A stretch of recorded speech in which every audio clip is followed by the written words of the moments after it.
네, 안녕하십니까. 동북아 의견보 포럼 이사장 그리고 국민의힘 중앙 차세대 위원장 최지영입니다. 오늘 이렇게 의미 있는 자리에 모두 저희와 뜻을 함께 해주셔서 멀리 박정희 대통령 기념관까지 와주신 여기 계신 모든 분들께 진심으로 감사드립니다. 그리고 또 이 자리를 흔쾌히 허락해주신 박정희 대통령 기념재단과 또 오늘 아주 뜻깊은 강연을 해주실 남중 경기대 석철 교수님과 또 권영철 우리 위원님께 진심으로 감사드립니다. 특히 제가 지금 살짝 배가 고픈데 여기 우리 이주영 전 국회 부의장님이시자 동북아외교안보 포럼 상임 고문님 그리고 우리 당의 큰 어르신이신 우리 이인재 상임 고문님께서 이렇게 와주시니까 제가 힘이 나고 또 이 강연을 힘차게 진행할 수 있을 것 같습니다. 진심으로 다시 한번 감사드립니다. 모든 사물이나 현상을 볼 때 내 그 시각의 기울기가 그 판단을 결정하는 것 같습니다. 저는 미국에서 20대 때 정치학을 공부를 하면서 박정희 대통령 리더십을 접했습니다. 박정희 대통령의 리더십은 지금 세계의 많은 지도자들이 칭찬을 아끼지 않았을 만큼 이건 좌도 아니고 우도 아닌 정말 국민과 국가를 바라보는 그 애국 그 자체가 아니었나 하는 생각을 합니다. 제가 오늘 오전에 페이스북에 짧게 글을 남겼는데요. 역사를 잊은 민족에게 미래란 없다. 역사를 아는 것은 정말 중요하죠. 근데 그것보다도 역사를 제대로 아는 것이 중요한 것 같습니다. 또 그것보다도 역사를 통해 그 온고해지신 새로운 미래를 만들어가는 것이 가장 중요하다는 말씀을 드리면서 오늘 강연회를 시작하도록 하겠습니다. 제 뒤에 PPT 자료를 참고해 주시면 감사하겠습니다. 나는 물론 인간인 이상 나라를 다스리는데 시행착오가 없지 않았다. 그러나 나는 당대의 인기를 얻기 위해서 일하지 않았고 후세의 사가들이 어떻게 기록할 것인가를 염두에 두고 일해왔다. 그리고 어떻게 하면 우리도 다른 나라 부럽지 않게 떳떳이 잘 살 수 있을까 하는 생각이 머리에서 떠난 일이 없다.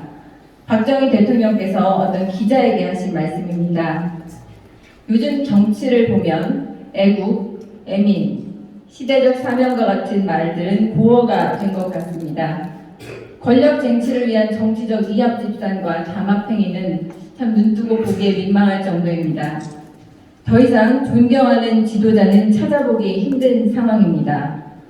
미중 패권 경쟁의 심화와 양안 갈등, 러시아 우크라이나 전쟁에 이어 북핵 위협이 현실화되기까지 동북아의 정치, 외교, 안보는 심각한 상황으로 치닫고 있습니다.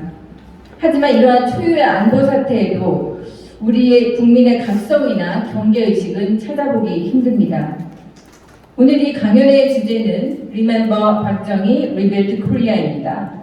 한국 전쟁 직후 폐허가 된 대한민국은 필리핀으로부터 원조를 받는 세계 최하위의 극빈국이었습니다.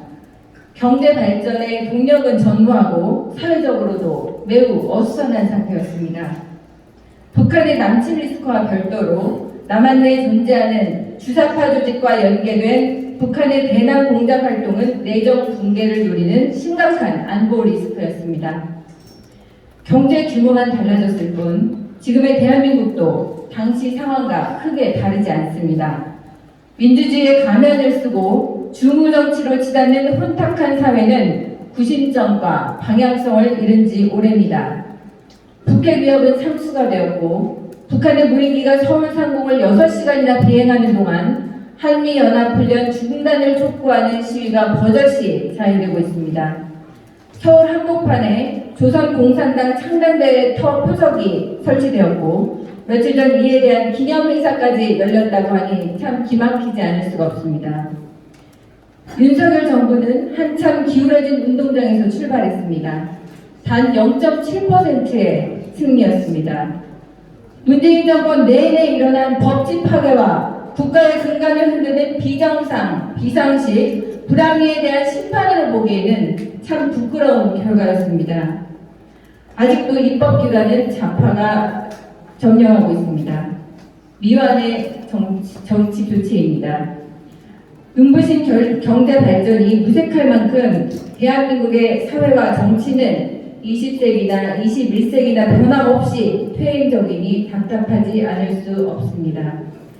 이러한 현실을 극복하고 잠깐 앞으로 나아갔던 시기가 바로 박정희 대통령의 집권 시대가 아닌가 하는 생각합니다. 박정희 대통령 서거 이후 정권을 쟁취한 역대 대통령 중에는 물론 우파 진영 출신도 다수 있지만 이들의 공통점은 문민정부, 국민의 정부, 참여정부 모두 민주화 바람에 편승했다는 것입니다. 이는 곧 탈이념화, 탈박정희 움직임으로 봐도 무방하다고 생각합니다. 우리가 역사에서 부강한 대한민국을 만든 박정희 대통령의 리더십을 독재자로 매도하는 동안 대한민국은 대내외적으로 안보 무방비 상태가 되었습니다. 경제와 안보가 국가 존립을 결정하는 펀더멘털임을 고려할 때 대한민국은 콘크리트 위에 지은 종이집이 아닌가 하는 생각이 듭니다. 이러한 암담한 현실을 타개하고 대한민국이 새로운 도약을 하기 위해서는 박정희 대통령의 리더십에 대한 재조명이 반드시 필요하다고 생각합니다. 오늘 저는 그분의 어록에 담긴 지도자로서의 탁월한 해안과 뜨거운 애국심을 여러분께 소개하고자 합니다. 오늘 강연을 통해 현재 우리가 살고 있는 대한민국과 우리 자녀가 살아가야 하는 미래의 대한민국에 대해 진지하게 함께 고민하는 시간이 되길 진심으로 바랍니다. 민주주의는 양날의 검과 같습니다. 민주주의가 제대로 작동하기 위해서는 성숙한 시민의식이 반드시 필요합니다. 윤석열 대통령은 취임사에서 자유, 시장 경제와 더불어 시민이라는 단어를 사용했는데 이는 시사하는 바가 큽니다. 지난 대선 때 이재명 민주당 후보의 선거 슬로건이 무엇이었습니까? 바로 나를 위해 이재명이었습니다. 국가 경제의 효율성이나 시장 경제의 기본 원칙도 무시한 문재인 정부의 소득주의 성장을 넘어 이재명 민주당 전 대선 후보의 전국민 기본소득과 같은 공약은 좌파 포퓰리즘의 극치를 보여줬습니다. 범죄자 한 명을 중심에 두고 정치와 국민이 두 편으로 나뉘어 온갖 불필요한 에너지와 전파를 낭비하는 것은 대한민국의 상식과 보편이성이 파괴됐음을 보여줍니다. 아테네를 몰락하게 한 중우정치의 병폐, 민주주의의 병폐, 중우정치가 지금 대한민국을 좀먹고 있는 것입니다. 플라톤은 이를 다수의 풍민정치라고 표현했고 아리스토텔레스는 빈민정치라고 표현했는데 이는 모두 민주주의가 올바로 시행되지 못하고 민중, 즉 수를 앞세워 정치를 이끌어가는 행태를 표현한 것입니다. 플라톤은 아테네의 몰락을 보면서 중우정치의 병폐를 다음과 같이 손꼽았습니다. 첫째, 대중적 인기에 집중하고 요구에 무조건 부응하는 사회적 병리 현상. 둘째, 개인의 능력과 자질 그리고 기여도 등을 고려하지 않는 그릇된 평등관. 셋째, 개인이 절제와 시민적 덕목을 경시하고 무절제와 방종으로 치닫는 현상. 넷째, 엘리트주의를 부정하고 다중의 정치로 흘러가 중우정치의 양태로 변질되는 것입니다. 지금 대한민국의 상황과 대입해보면 무엇이 다릅니까? 아시겠지만 좌파 정권은 국방백서에서 주적이라는 표현을 삭제하고 헌법상 우리 국민이 탈북자를 강제 북송하는 등 도저히 납득할 수 없는 국기문란 행위를 서슴지 않았습니다. 하지만 이에 대해 잠시 논란만 있었을 뿐 이런 문제가 집권당의 이념이나 사상에 대한 검증 문제로까지 발전하지 못했습니다. 오히려 문제를 제기한 우파 진영만 해묵은 색깔론을 펀다는 식의 프레임 씌우기로 역풍을 맞기 일쑤였습니다. 우리나라는 존재하는 사실이 없는 휴전국임을 상기할 때 적과 국경을 같이 하는 상황에서 위정자에 대한 이념이나 사상의 정체성에 대한 검증의 문제가 경시가 되는 것은 심각한 국기문란으로 이어질 수 있다는 점을 우리는 기억해야 할 것입니다. 민주주의와 함께 평화, 민족, 분배, 공존, 평등, 인권, 환경까지 이 얼마나 아름다운 가치입니까? 비핵화, 종전선언, 북한에 대한 인도적 지원, 재난지원금 남발, 검수완박, 9.19 군사합의, 학생 인권조례, 탈원전 등등 모두 거룩한 대한민국 좌파의 작품입니다. 대한민국 좌파는 이러한 추상적인 가치들을 선점하고 선동의 깃발로 세워 현실적이고 객관적인 우파의 신념과 정책을 냉혹하고 비열한 반민족적, 반민주적 독재 세력으로 규탄하고 탄핵해왔습니다. 대표적인 것이 바로 반미 반일 책동입니다. 이러한 흐름 속에서 분단이나 반공과 같은 공안의식은 국민의 의식 속에서 지워져 갔습니다. 걸핏하면 국민심판, 국민주권을 앞세워 민중을 선동하는 민주주의 표방 세력들이 양산, 확산되는 데 가장 큰 방패의 수단이 된 게 무엇인지 여러분은 아십니까? 바로 우리가 전쟁까지 불사하면서 지키려고 했던 자유민주주의라는 사실을 반드시 되새겨볼 필요가 있습니다. 김대중 대통령의 노벨 평화상과 맞바꾼 햇볕 정책이나 문재인 대통령의 남한 대통령 발언과 그 외 수많은 대북 퍼주기 정책들은 일일이 열거하지 않겠으나 결론적으로 이는 모두 지금의 북핵 사태를 완성하는 데 여러모로 기여하고 방조한 것입니다. 한반도는 분단 전에도 늘 열강의 침략 대상이었고 우리는 불안한 안보 때문에 지정학적으로 태생적이고 고질적인 문제였던 이 불안한 안보는 당연히 평화를 바라게 만들었습니다. 하지만 평화는 지켜지는 것이 아닙니다. 평화는 그것을 지킬 수 있는 자일 것이다. 평화를 원한다면 전쟁을 준비하라는 말에서 알 수 있듯이 평화는 지켜지는 것이 아니라 언제나 누군가에게 깨질 수 있다는 전제 하에서 지킬 수 있는 태세를 적극적으로 갖추는 것이고 그것이 바로 국방의 기본입니다.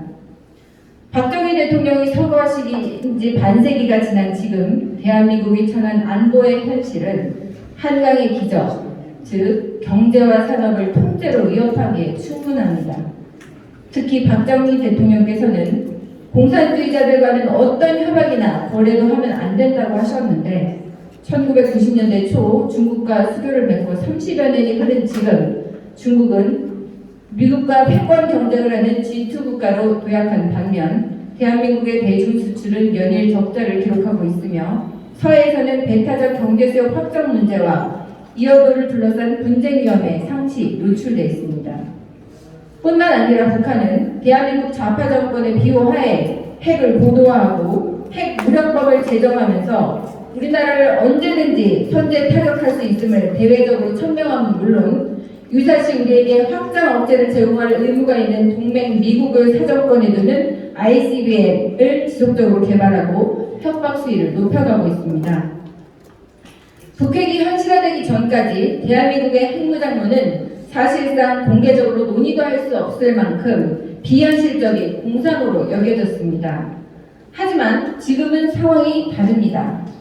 북한의 핵 고도화와 대남 공세, 대미 협박은 대한민국의 안보는 물론 동북아 질서에 큰 불안정을 야기하고 있고 중국의 부상과 미중 패권 전쟁, 러시아 우크라이나 전쟁은 우리에게 새로운 도전을 강요하기에 충분했습니다.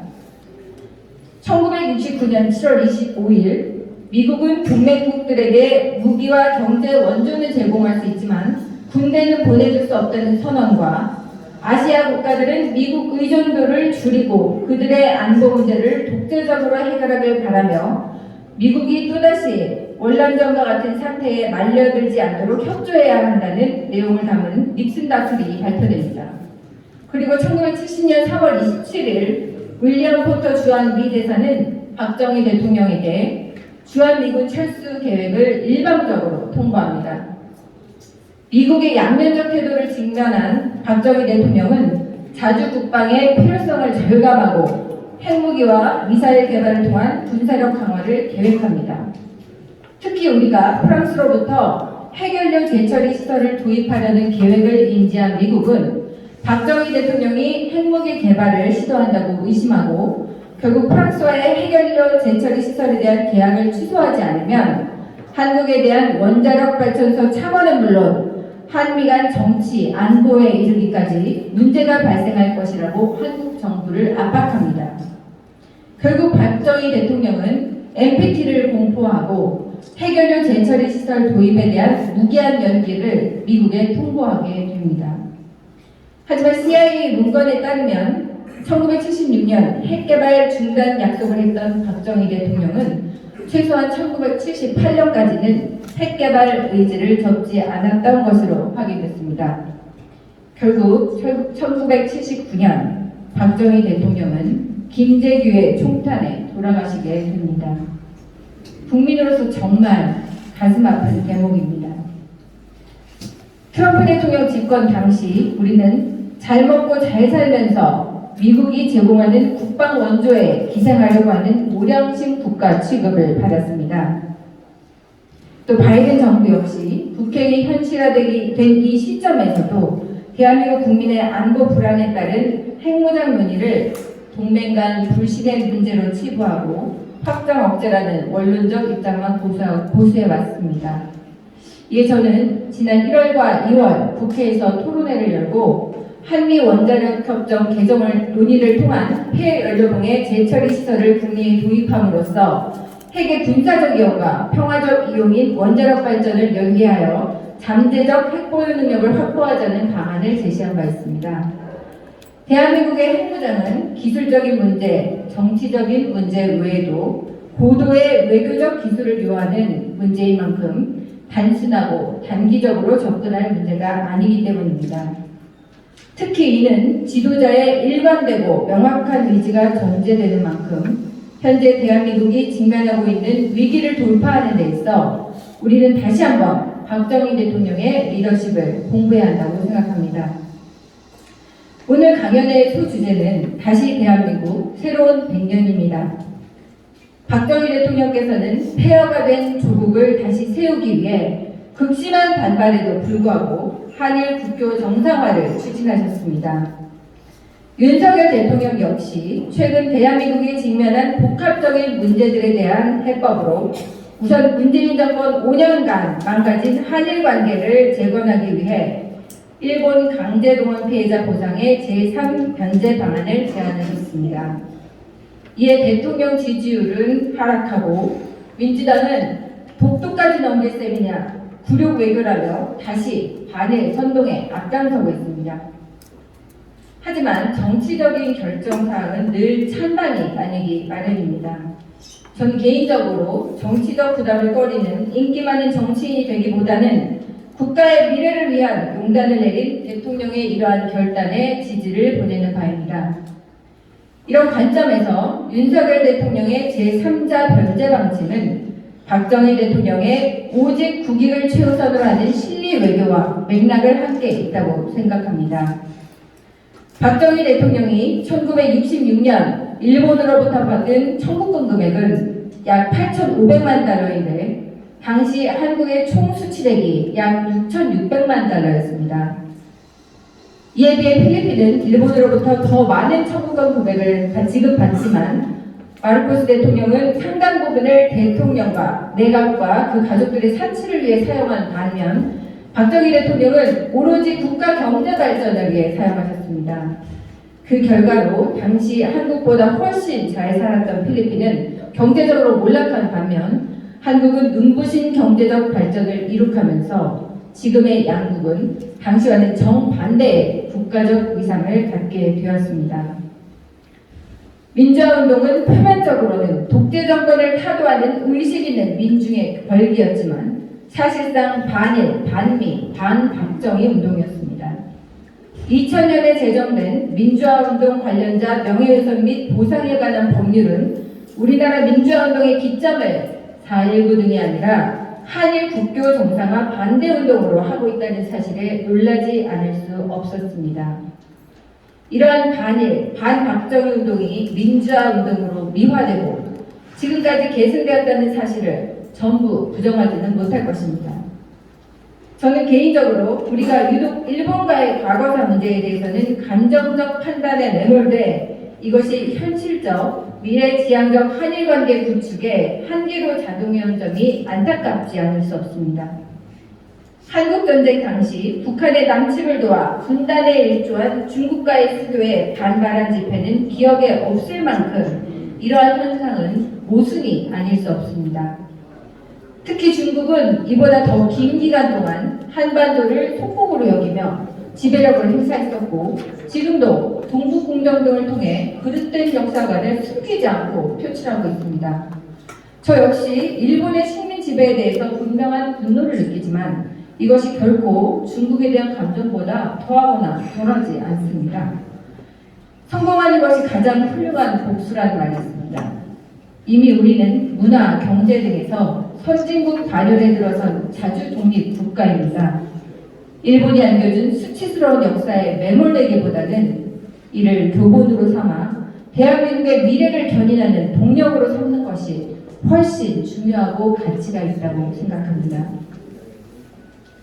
정치인은 선거를 걱정하고 지도자는 나라를 걱정한다고 생각합니다.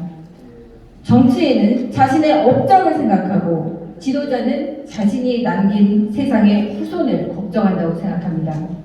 이렇듯 정치인과 지도자는 다르다고 생각합니다. 국민은 어떻습니까? 정치인을 욕하고 정치 개혁을 외치지만 정작 비판과 비판에 가세하는 행위 외에 국가를 위해 작은 봉사나 희생을 했을까요? 처우 개선과 혜택 요구 등 내가 받을 게 무엇인지에만 몰두하지는 않았는지요. 지금 대한민국에 가장 필요한 것, 저는 이것이 보편이성, 공통선의 회복이라고 생각합니다. 국민은 정치에 실망하고 정치인은 국민을 기만하는 이 악순환 속에서 대한민국 미래를 위해 과연 우리는 무엇을 할 수 있겠습니까? 박정희 대통령 말씀대로 정치인을 포함한 공인은 역사의 기록으로 남고 후세의 평가를 받지만 대한민국의 미래와 후손들에 대한 책임은 현재를 살아가는 우리 모두의 몫이라는 사실을 잊지 말아야 할 것입니다. 저는 태극기를 바라보고 가슴에 손을 얹을 때마다 온몸에 전율을 느낍니다. 애국가를 부를 때면 왠지 모르게 눈물이 벅차 오릅니다. 여러분, 지금 이 자리에서 눈을 감고 기억해 보십시오. 월드컵 경기에서 서로를 얼싸안고 뜨거운 함성과 응원으로 하나 됐던 대한민국을 말입니다. 저는 그것이 3.1운동의 정신이고 대한민국이라고 생각합니다. 우리는 뭉칠 때 강한 민족이고 저력이 있는 민족입니다. 우리를 하나로 모을 수 있는 리더십, 애국심, 언제 그날이 올까요? 이 질문을 여기 계신 모든 분들께 드리면서 마지막으로 박정희 대통령의 말씀을 나누고 오늘 강연을 마무리하고자 합니다. 지금부터 우리가 기록해야 할 역사는 활기찬 창조의 새 역사여야 하며 민족의 자주성에 입각한 영광의 역사여야 한다고 굳게 믿는 바이다. 오늘 강연을 마친 후 돌아가시기 전에 꼭 이 건물 내에 있는 전시관을 돌아보시기를 추천드립니다. 존경하는 박정희 대통령의 평소 생각과 신념을 알 수 있는 공간으로 여러분들께서도 그곳에서 제가 느낀 감동을 함께 나누시면서 오늘 이 행사의 참 의미를 되새길 수 있는 시간을 가지시면 좋을 것 같습니다. 끝까지 경청해 주셔서 진심으로 감사합니다.